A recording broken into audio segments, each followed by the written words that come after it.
Muito bem, senhoras e senhores, sejam todos muito bem-vindos, uma alegria tê-los por aqui. Hoje, dia 31/1, dia de São João Bosco, dia 31/1 de 2023, agora 6h30, né? Estou aqui 5 minutinhos atrasado para o nosso Café com Frankel, mas vamos lá, vamos de café, vamos de Frankel. Bom dia, Gabriel, bom dia, meu amigo Renzo, grande Renzo, como estão as coisas por aí, meu cara? Bom dia, Silvia, Sheila, Yara sempre presente, já dizendo que imagem e áudio estão ok.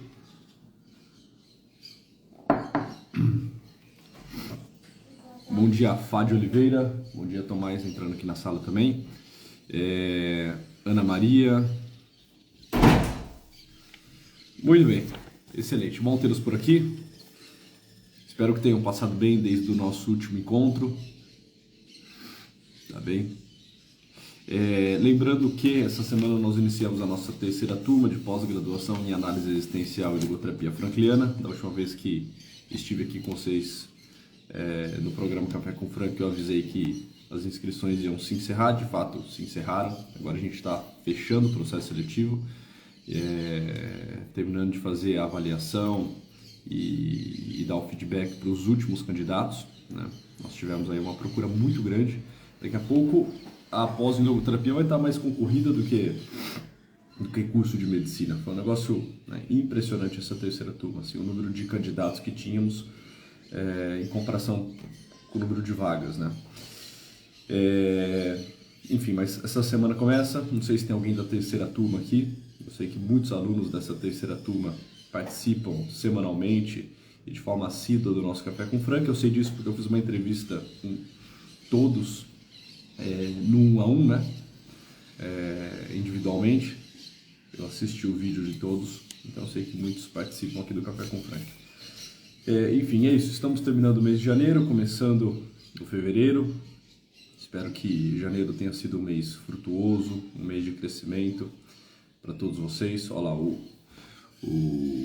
bom, tá escrito Duílio, né? Tá dizendo que tá por aí, que é da turma. A Yara, ansiosa para começar.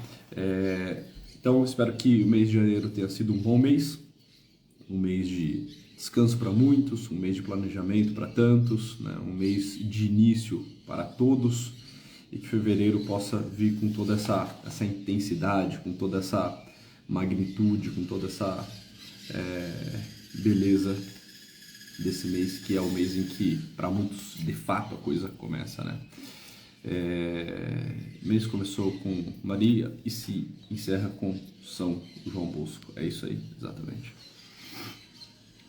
Bom, vamos lá. Vamos para a nossa reflexão semanal, para a nossa dose semanal de cafeína espiritual. A Nath está falando que na próxima turma vai entrar. Estou finalizando o mestrado esse ano. Muito bem, excelente, que bom, Nath.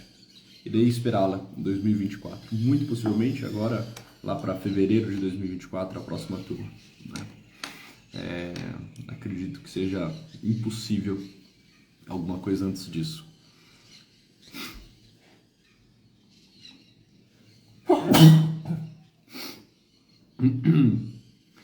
Disparem aviãozinho, convidem as pessoas, chamem as pessoas aqui para a live, tá bem? Avisem que a live começou um pouquinho atrasada, porque o dia aqui começou também bem corrido, mas que teve início aqui a nossa live, tá? A Silvia também tá falando que vai estar por lá. Olha lá, já estamos com lista de espera para turma 4. Dá para fazer de novo? O Cimeiro tá perguntando. Foi bom, né? Deixou saudades. A turma 1 já tá cheia de saudades, mas para a turma 1 a gente se vê no Duke in Altum, tá? A nossa formação continuada, tá bem? Então fiquem tranquilos, é só o começo. Agora a gente tem aí uma multidão de logoterapeutas formados, bem dispostos, preparados ao trabalho, né? Vamos aí, né? Quase 170 logoterapeutas pós-graduados em análise existencial e logoterapia frankliana nesse ano de 2022, tá? A turma 21/22. A Psi Maria está dizendo que ama os pássaros ao fundo. Agora pela manhã, assim, é uma revoada de pássaros, né? Pássaros de todo o tamanho, de todas as cores, né? Dos mais distintos cantos, eles tomam aqui o espaço pela manhã. Eles começam cantando às 5 da manhã. Às 5 da manhã já é difícil ficar na cama, pela altura e pela quantidade de cantos que tem aqui. Vocês estão ouvindo, né? Bom, vamos lá. Eu vou fazer uma leitura de um trecho que está no livro A Vontade de Sentido, Conferências Escolhidas sobre Logoterapia. Tá? Tem 2 livros A Vontade de Sentido, só para vocês se localizarem. Tem o livro A Vontade de Sentido, que são Fundamentos e Aplicações da Logoterapia, tá certo? Mais especificamente esse aqui, Fundamentos e Aplicações da Logoterapia, A Vontade de Sentido, que é um livro que tem no Brasil já há mais tempo, pela editora Paulus, e um livro que chegou recentemente ao Brasil, que tínhamos em espanhol, que era La Voluntad de Sentido, mas que agora chega com o título também A Vontade de Sentido, pela editora Auster aqui no Brasil. Só que diferentemente do outro, que tem como subtítulo Fundamentos e Aplicações da Logoterapia, esse tem como subtítulo Conferências Escolhidas sobre Logoterapia. Tá? Então o que vai mudar aqui de um para o outro é apenas o subtítulo. Né? Os dois, evidentemente, são de Viktor Frankl. Tá bom? Então vou fazer uma leitura de um parágrafo, um pouco menos que um parágrafo, que está nesse livro, né? No livro Conferências Escolhidas sobre a Logoterapia. Tá bom? Vamos lá? Excelente. Bom, como vocês sabem, Viktor Frankl tinha um grande problema, uma grande implicância, travava uma grande luta, melhor dizendo, contra toda forma de reducionismo, né? Para ele, o reducionismo é um niilismo, é uma espécie de pessimismo, é um cinismo que se esconde por trás das ciências, tá? E que, evidentemente, entrou também na ciência psicológica, tá? Enfim, o reducionismo para Viktor Frankl é descrever o fenômeno humano a partir das suas realidades mais baixas e fazer do baixo o todo, o propriamente humano, né? E Viktor Frankl tinha essa briga, né? Travava diariamente, constantemente, essa briga nas suas conferências, nos seus escritos, nos seus livros, né? Viktor Frankl tentava combater essa espécie de pessimismo que favorecia muito o crescimento das neuroses, que favorecia muito o crescimento do vazio existencial e assim por diante. E aqui nessa parte que eu vou ler a coisa não é diferente, né? Só que aqui, para tecer a sua crítica, ele vai citar um grande autor, um grande autor, um grande homem acima de um grande autor, um grande homem, uma grande personalidade, que foi Fulton Sheen. Tá interessante. Muito possivelmente, não tenho esse dado concreto para afirmar para vocês, mas muito possivelmente o Viktor Frankl conhece o trabalho, a obra de Fulton Sheen por conta das suas idas aos Estados Unidos. Viktor Frankl é um austríaco, tá bem? De Viena, que começa a fazer muitas conferências ao redor do mundo. Ele é convidado para dar conferências em mais de 200 universidades ao redor do mundo, tá? Nos 5 continentes. E Estados Unidos é um lugar que Viktor Frankl ia com muita frequência. Tá? De tempos em tempos, Viktor Frankl estava por lá nas universidades dos Estados Unidos, nas grandes universidades dos Estados Unidos. E Fulton Sheen é um bispo norte-americano, renomado, muito conhecido, fazia alguns programas televisivos, né, radiofônicos. Fulton Sheen se torna também um grande nome nos Estados Unidos e faz um apostolado maravilhoso, tanto com seus escritos quanto com as suas pregações, sempre muito inflamadas, cheias de grandes insights. Enfim, né, eu não consigo afirmar isso categoricamente, mas é possível que Fulton Sheen tenha conhecido Viktor Frankl e Viktor Frankl tenha tido notícia de Fulton Sheen, porque ambos se citam em suas obras, nas idas de Frankl aos Estados Unidos. Tá? Exatamente, a Ami Psico está dizendo que Fulton Sheen menciona também Frankl nos seus livros e em alguns documentários, né? Exatamente, eles faziam referência um ao outro. Não sei se eles estiveram juntos pessoalmente, de qualquer forma eles são contemporâneos e 2 grandes nomes. E eles tinham alguns pontos em comum. Um dos pontos que eles tinham em comum era a crítica à psicologia atual, à psicologia moderna, ao modernismo, à modernidade, né, como um todo, ao reducionismo, ao pessimismo, ao niilismo, à psicanálise. Fulton Sheen é muito intenso, muito efetivo, até um pouco visceral, né, mas um visceral que não abre mão, evidentemente, da prudência, né, de uma razão cristalina, para tecer críticas à psicanálise e mais propriamente a Frankl, né? Ele tinha um grande problema com a psicanálise e com... Desculpa, a Freud, perdão. A tecer críticas a Freud, Sigmund Freud. Fulton Sheen era um grande crítico da psicanálise e de Freud, né? E também não tem como ser diferente disso, né? Fulton Sheen assiste em razão em absolutamente tudo que diz sobre a psicanálise. Bom, só aqui uma preparação, né? Uma antessala, um pouco longa, inclusive, desculpe. Viktor Frankl vai dizer assim, né? Nesse parágrafo que eu vou ler para vocês. Somente uma análise fenomenológica metodologicamente limpa de como o homem simples, ou seja, o homem da rua, entende a si mesmo, nos ensinará também que...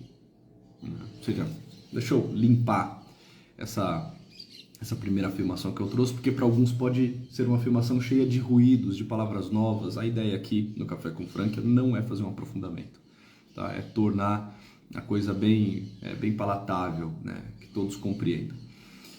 Então, assim, limpando um pouco isso, o que o Viktor Frankl está falando? Olha, se a gente quiser entender, né, como as coisas funcionam, se a gente quiser compreender o propriamente humano, o especificamente humano, como as coisas devem ser, nós precisamos olhar para o homem da rua. Ou seja, o homem da rua para Viktor Frankl é o homem simples. Não é o homem que ficou, né, durante anos deitando em divãs, passando de psicanalista em psicanalista. É uma crítica que o próprio Frankl vai fazer. Também não é o homem da bancada, o cientificista, né, o acadêmico. Não é também o grande intelectual, o filósofo, o antropólogo, o médico. Não, o homem simples, o homem do campo, o homem da rua, o homem simples. Aquele homem que está atento à realidade, aquele homem que cumpre os seus deveres, né? O homem de vida ordinária, tá? Nós já vamos entrar nesse ponto. Se a gente quer entender como as coisas são, como elas devem caminhar, nós precisamos olhar para o homem da rua. Né? Porque ele nos ensinará, e aqui vem o ensinamento do homem da rua, ele nos ensinará que o homem é mais do que um campo de batalhas para conflitos entre id, ego e superego, como disse Fulton Sheen. E mais do que um joguete de mecanismos e processos condicionantes.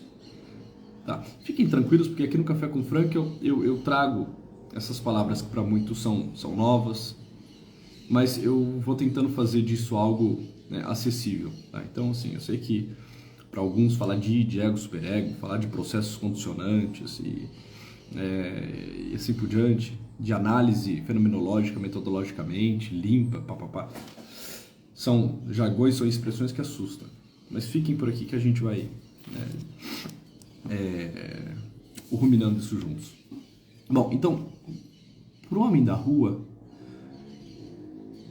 para o homem simples, a pessoa humana é mais do que um campo de batalhas. É mais do que processos condicionantes. E por que Frankl está dizendo isso? Prestem atenção, todos vocês conseguem ver isso em suas vidas. Porque durante muito tempo, e até os dias de hoje, evidentemente, se tem uma noção, dentro de algumas escolas, dentro de algumas teorias, que a pessoa humana ela não é livre, não é senhora de si, não é autônoma, tá? Não responde por ela mesma.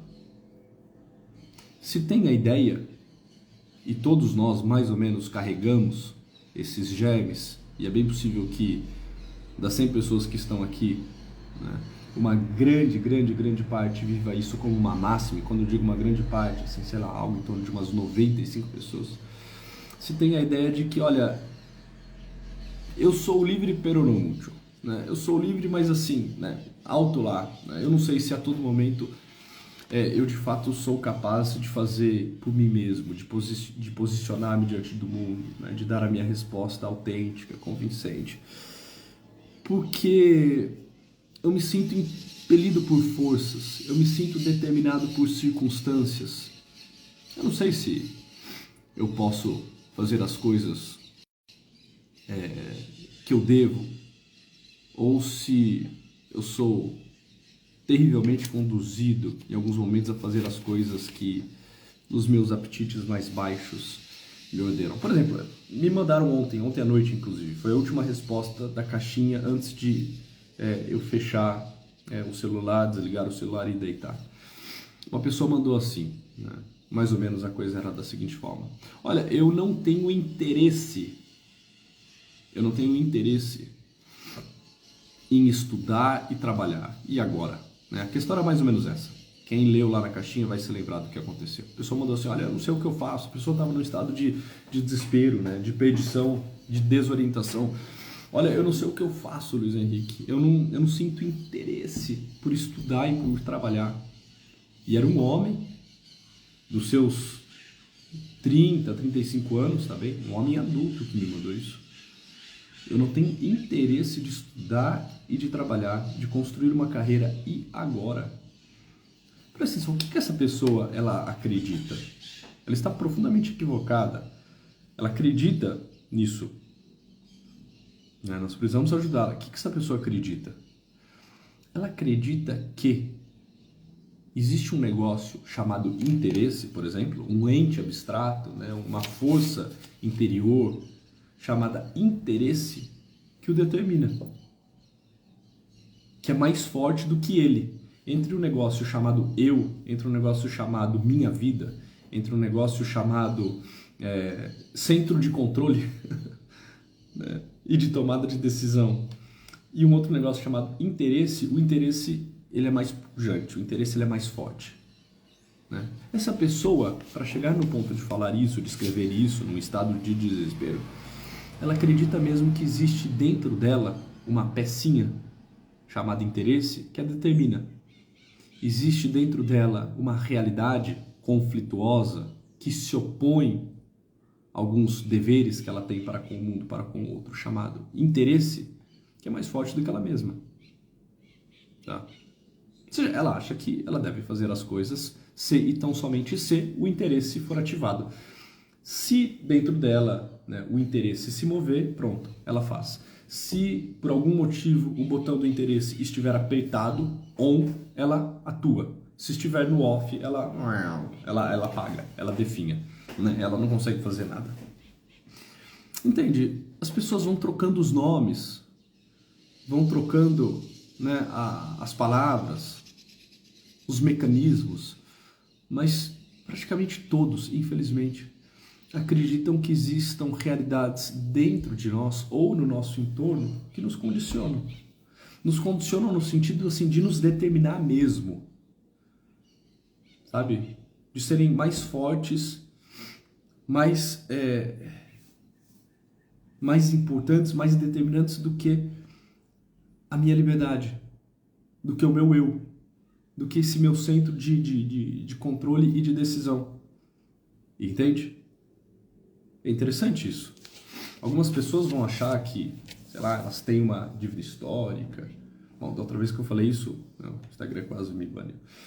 E por isso elas não podem fazer, né, grandes coisas, e por isso elas começam,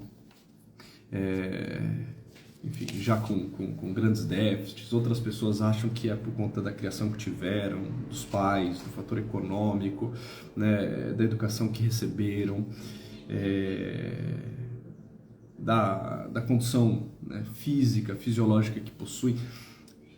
As pessoas elas vão criando discursos que são discursos fatalistas, vitimistas, acreditando que de fato elas são um joguete de mecanismos e processos condicionantes, ou que elas são um campo de batalha e tão somente um campo de batalha entre os conflitos do id, ego e superego, como vai descrever Freud.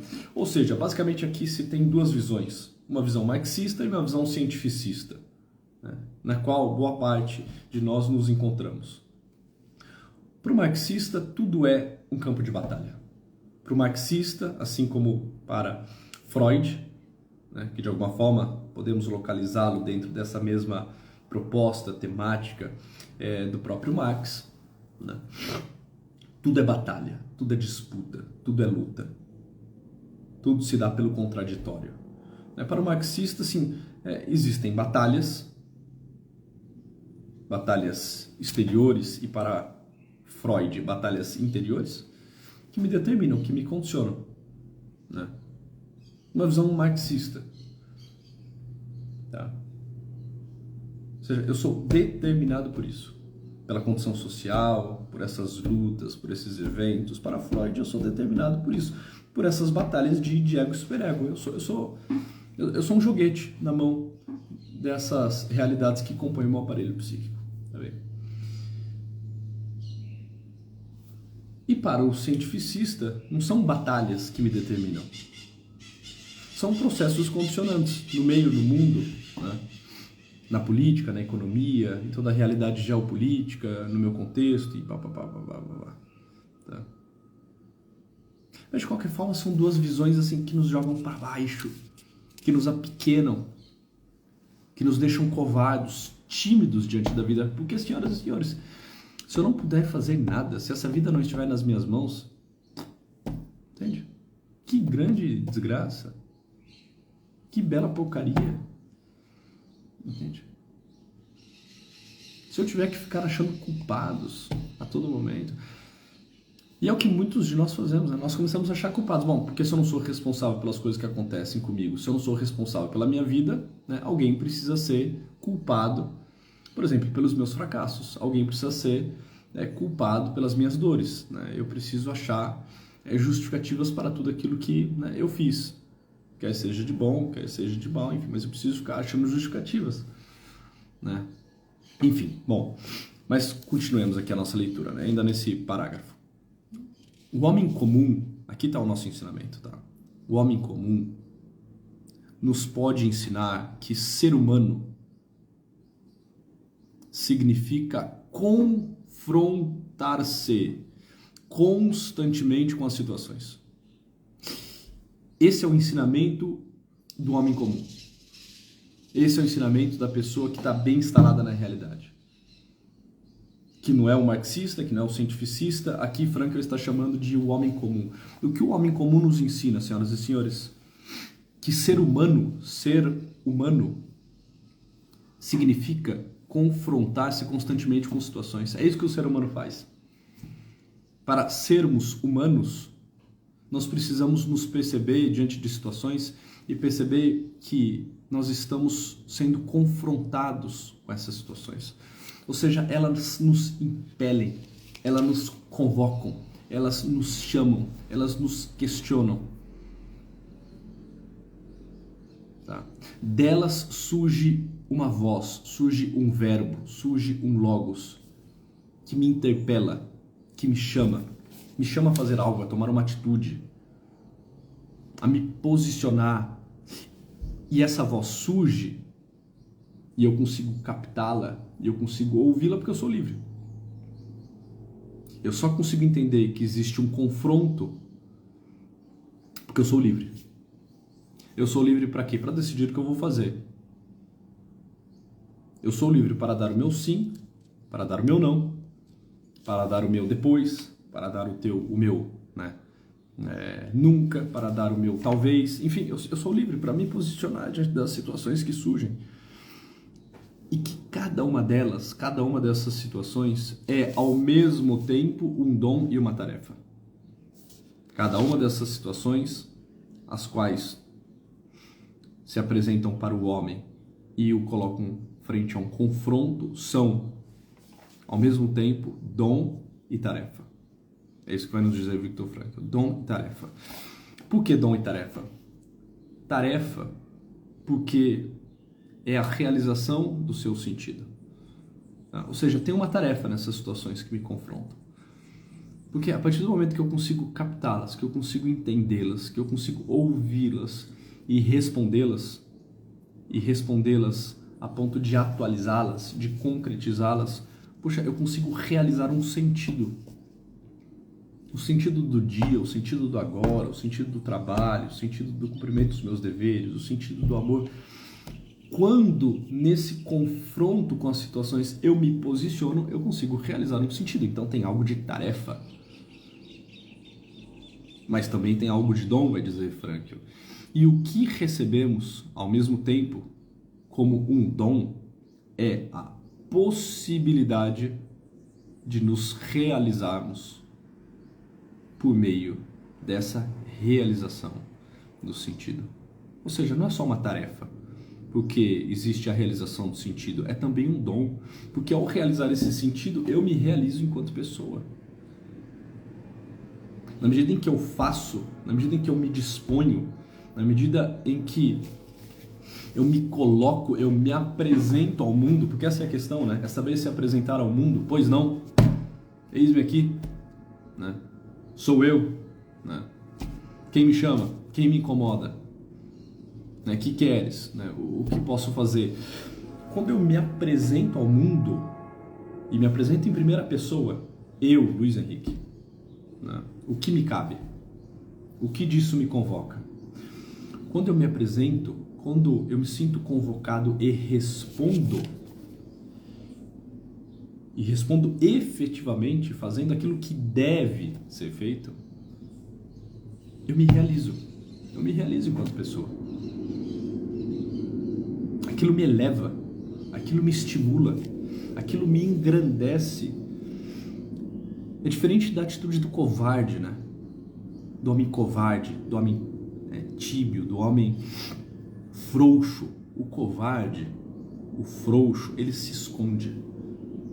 Ele acha que não é com ele. Ele se rebaixa. Ele acredita que ele não tenha condições nem forças de fazer absolutamente nada. Ele fica se justificando. Ah não, porque o mundo, porque, né, a política, porque meus pais, porque, né, a minha conta bancária, porque, né, a minha dicção, porque, né, a minha família, porque os meus filhos, porque fica se escondendo. Os outros se tornam para ela escudo. E ela, de forma muitas vezes maldosa, se esconde atrás dessas pessoas. Porque ela acha que ela não é capaz de se apresentar ao mundo. Ela acha que ela tem que dar alguma justificativa, alguma desculpa. Tá? Que são visões que Viktor Frankl está dizendo que, olha, vem de uma proposta psicanalítica e marxista e de uma proposta cientificista, porque uma vai ver a pessoa como um joguete de ego e superego e a outra vai ver a pessoa como um joguete de processos condicionantes, advindos do meio, das circunstâncias. Essas duas pessoas, elas se escondem. Essa é a pessoa que nós poderíamos chamar de covarde, que não se apresenta ao mundo, ela não aparece ao mundo. Por quê? Porque ela acredita e acredita piamente que ela não é livre. O homem que se coloca como um gigante, o homem comum que se apresenta como um gigante, né? Tem uma expressão latina que se coloca como ut gigas, né? Como gigante. O homem comum que se percebe como um gigante, ele entende que a vida está pulsando, que a vida está lhe chamando, que ele pode responder, que ele pode encarar a vida, que ele pode se sentir confrontado e responder adequadamente, com ousadia. Esse é o homem comum, senhoras e senhores, ele acredita mesmo que ele tem um chamado extraordinário. E por que extraordinário? Porque é o chamado dele. É um chamado que ele escuta, é um chamado que ele pode realizar, e ao realizar esse chamado, ele se realiza enquanto pessoa. O homem comum, o homem das ruas, como vai colocar Viktor Frankl, ele, olha, percebe que as coisas são muito maiores do que deveriam, muito maiores do que talvez ele gostaria, muito maiores do que ele mereceria. Mas se eu sou livre, é evidente que as coisas são grandes, porque elas são pessoais, porque eu sou capaz de respondê-las, porque elas me cabem. Tem uma frase de São José Maria Escrivá, acho que cai bem nesse momento. Ele vai dizer que o homem comum, o homem simples, ele tem um apreço, ele tem um carinho, né, pelas coisas ordinárias, né? O homem de alma dilatada, o homem agigantado, o homem de alma grande, ele tem um apreço, ele tem em conta as coisas pequenas, né? O homem das ruas, como Victor Frankl vai colocar aqui, é esse homem de alma grande. Por que de alma grande? Porque ele sabe que a autonomia da vida dele está nas mãos dele, né? Ele se percebe como autônomo, como responsável, como livre e responsável. Ele tem uma alma dilatada. Dilatada por quê? Porque precisa estar atenta, porque precisa perceber o confronto que existe nas situações, porque ele precisa captar o verbo, o chamado que a vida lhe faz nos mais distintos cenários. A alma dele vai se agigantando, ele se apresenta ao mundo, ele aparece no mundo. Pois não, eis-me aqui, né? Aonde, quem, quando, como. Esse homem de alma grande, ele tem em conta as coisas pequenas, ou seja, as coisas ordinárias, as coisas corriqueiras. Por quê? Porque as coisas corriqueiras são extraordinárias. As coisas corriqueiras,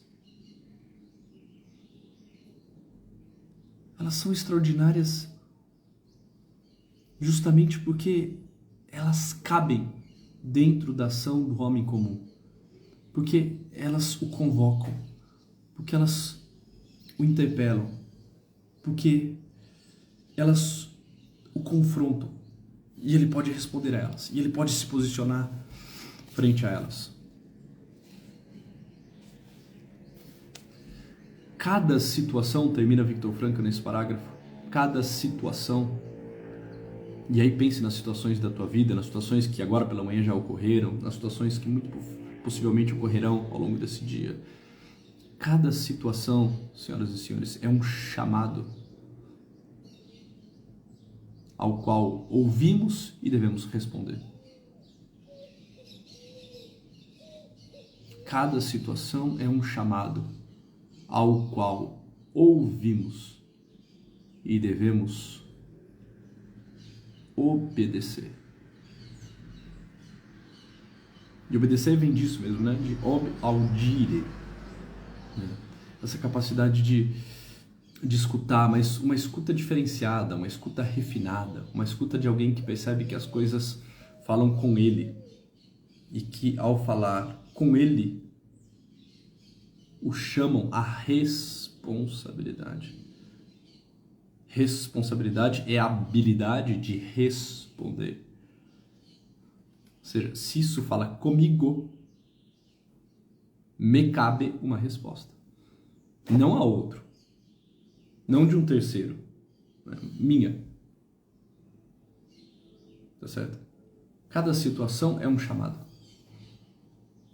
E essa é a beleza do homem comum, para Victor Frankl. Ele não vai se esconder.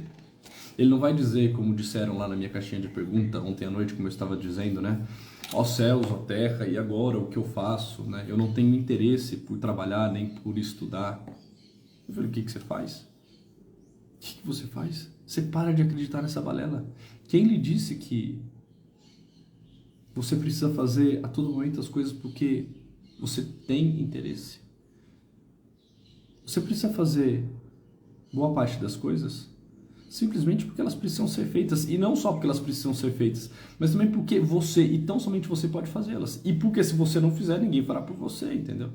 E não vai adiantar em nada você ficar culpando o seu interesse ou o seu desinteresse. Tá bem? Porque você sabe muito bem que as coisas lhe chamam e que você pode viver como um gigante, gigas, e não como um covarde, e não como alguém que vive de justificativas. Essa é a força da pessoa humana. A força de decidir o que ela vai fazer com aquilo que estão fazendo dela. A força de decidir o que ela vai fazer nos mais diferentes cenários. A força de poder se posicionar, de escutar o chamado que vem das mais diferentes situações de conseguir dar dela mesma, de conseguir sair de si mesma. Existe uma força incomensurável, uma força quase que da ordem do inenarrável nisso tudo, entende?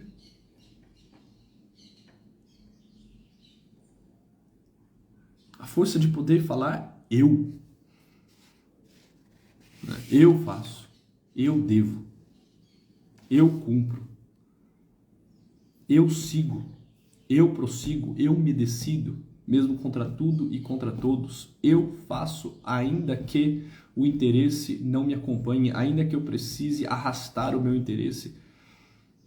Como um pai, que em alguns momentos precisa arrastar a criança, a contra-vontade dela, de um lado para o outro, porque as coisas simplesmente precisam acontecer e serem feitas. E aquela criança chorona e birrenta não tem ideia de como o mundo funciona ainda, sabe?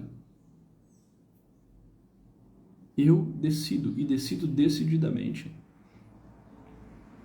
Ah, mas e o mundo? Olha, entendeu? Tu não vai mudar o mundo. Só tem uma realidade dentro desse negócio chamado mundo que você pode mudar. Você sabe bem o que é. É você mesmo. É você mesma. Tá? Ah, mas... Né? E os meus complexos? Os meus traumas? As minhas neuroses? Se eleve. Assuma o controle. Sem negá-las, tome força. E viva, né, para além disso tudo, entende? E pare de se justificar, pare de ficar colocando a culpa em alguém, em alguma situação da tua vida, em algo que fizeram contigo.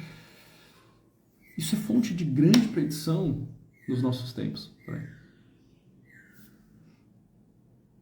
Cada situação é um chamado. Agora que eu vi o horário aqui, estourei, né? Ao qual ouvimos e devemos obedecer. Senhoras e senhores, bom, desculpem, eu me estendi aqui na reflexão, tenho também os meus compromissos, tenho os meus chamados, aos quais eu preciso responder. Quero agradecê-los muitíssimo, é sempre uma alegria estar aqui com vocês. Nos vemos na próxima... na próxima terça-feira eu não vou estar, tá? Se algo mudar, eu os aviso, mas na próxima terça-feira eu vou estar em viagem, em viagem a trabalho, vou para a Argentina, iniciar um projeto por lá interessante, no campo também da logoterapia.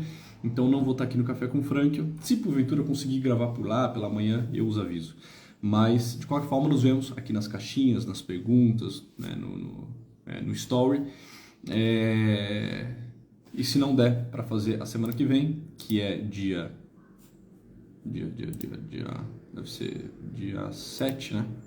Nós fazemos então dia 14, tá bom? Obrigado pelo carinho, obrigado pela participação de todos vocês. Printem essa live, levem para os seus amigos, para os seus conhecidos, para os seus seguidores aí do Instagram.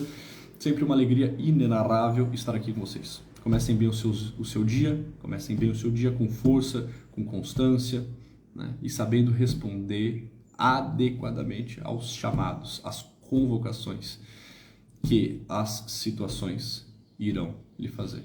Tá bem? Estejamos prontos, estejamos atentos e vivamos como gigantes, gigas, certo de que a melhor coisa é termos essa alma grande que leva em conta as coisas pequenas. Tchau!